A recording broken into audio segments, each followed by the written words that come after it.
Shri Gurubhyo Namaha Harihi Om.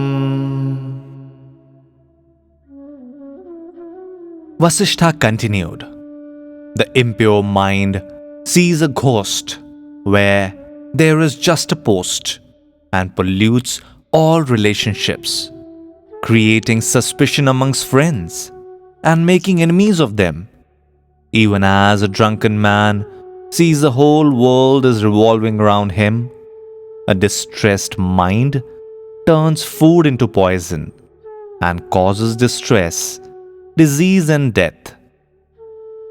The impure mind, laden with tendencies, is a cause of delusion, manias and phobias. One should strive to uproot these and discard them. What is man but the mind? Mind is the whole world. Mind is the atmosphere. Mind is the sky. Mind is the earth. Mind is the wind, and the mind is great. Only he whose mind is foolish is called a fool. When the body loses its intelligence, for example in death, the corpse is not said to be foolish. Mind decides the length of time. The king Lavana experienced the period of less than an hour as if it were extended to a lifetime. What is more mysterious, Rama, than the mind is able to wield the omnipresent, pure, eternal, and infinite consciousness, making you confuse it with this inert physical body. The mind itself appears as wind in the moving element, lustre in the lustrous, solidity in the earth, and void in the space. If the mind is elsewhere, the taste of food that is being eaten is not really experienced. If the mind is elsewhere, one does not see what is right in front of oneself. The senses are born of the mind, but not the other way around. It is only from the point of view of fools that the body and mind are said to be quite different. In fact, they are non-different, being mind alone. Salutations to those sages who have actually realized the truth. The sage who has realized this is not disturbed even if the body is embraced by a woman. To him, it is like a piece of wood coming into contact with the body. Even if his arms are cut off, he does not experience it. He is able to convert all sorrow into bliss. Just as an actor is able to portray in himself the character of different personalities, the mind is able to create different states of consciousness, like waking and dreaming. How mysterious is the mind, which is able to make the king Lavana feel that he is a primitive tribesman. The mind experiences what it itself constructs. The mind is nothing but what has been put together by the thought. Knowing this, do as you please. He who does not allow his mind to roam in objects of pleasure is able to master it. Even as one who is bound to a pillar does not move, the mind of a noble man does not move from the reality. He alone is a human being. The others are worms. He attains to the Supreme Being by constant meditation. Victory over the goblin known as a mind is gained with the aid of one's own self-effort. One attains self-knowledge and abandons the craving for what the mind desires as pleasures. This can easily be achieved without any effort at all. Even as a child's attention can be easily diverted by cultivation of the proper attitude. Woe unto him who is unable to give up craving, for this is the sole means to one's ultimate good. By intense self-effort, it is possible to gain victory over the mind, and then, without the least effort, the individualized consciousness is absorbed in the infinite consciousness. When its individuality is broken through, this is easy and easily accomplished. They who are unable to do this are indeed vultures in human form. Abandon your reliance on fate or gods created by the dull-witted people, and by self-effort and self-knowledge, make the mind no mind.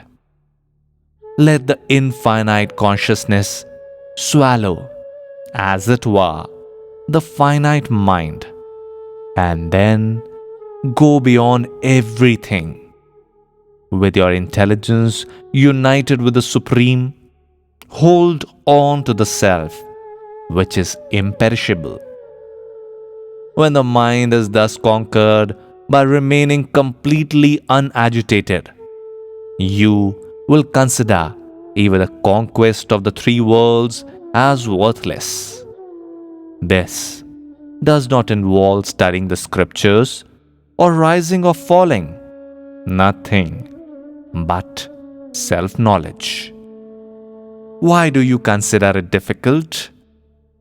If this is found difficult by someone, how does he even live in this world without self-knowledge?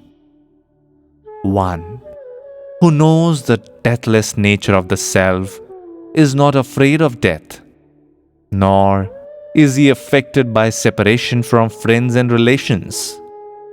The feelings, this is I, and this is mine, are mind alone. When they are removed, the mind ceases to be. Then one becomes fearless. Weapons like sword generate fear. The weapon of wisdom destroys egotism and generates fearlessness. Towards whichever object the mind flows with intensity, in that it sees the fulfillment of its craving. Of course, there is no mind without restlessness. Restlessness is the very nature of the mind. It is the work of this restlessness of the mind, based on the infinite consciousness, that appears as this world. O Rama, that indeed is the power of the mind. But when the mind is deprived of its restlessness, it is referred to as a dead mind, and that itself is penance or tapas, as also the verification of the scriptures and liberation. O Rama, mind constantly swings like a pendulum between the reality and appearance, between consciousness and inertness. When the mind contemplates the inert objects for a considerable time, it assumes the characteristics of such inertness.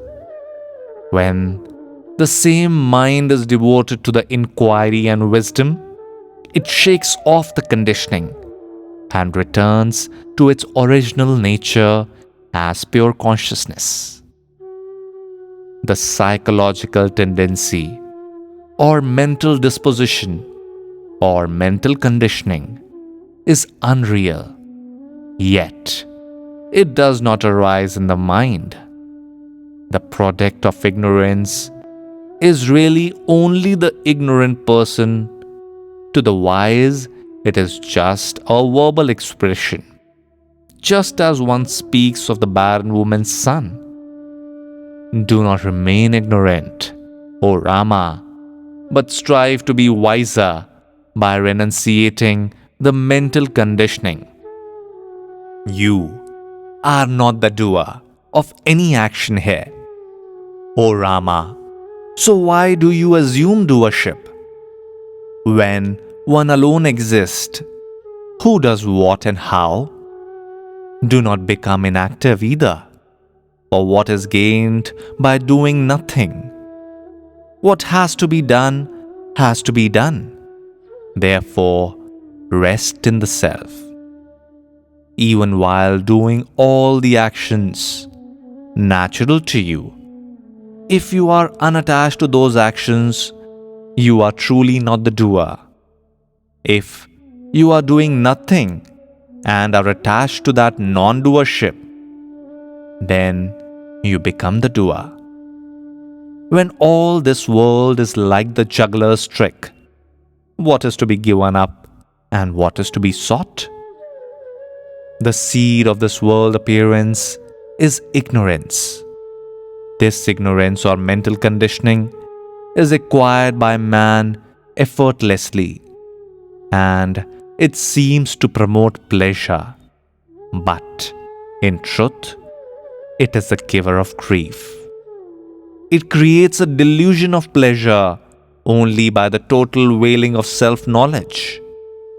Thus, it was able to make King Lavana experience less than an hour as if it were of several years' duration. This ignorance or mental conditioning has but a momentary existence, yet since it flows on, it seems to be permanent like a river, because it is able to weigh the reality. It seems to be real, but when you try to grasp it, you discover it is nothing. Yet again, it acquires strength and firmness on account of these qualities in the world appearance, even as a flimsy fiber, when rolled into a rope, acquires great strength. This conditioning seems to grow, but in fact, it does not. For when you try to grasp it, it vanishes like the tip of the flame. Yet, again, even as the sky appears to be blue, this conditioning also seems to have some kind of real appearance. It is born as the second moon in diplopia. It exists like the dream objects and creates confusion.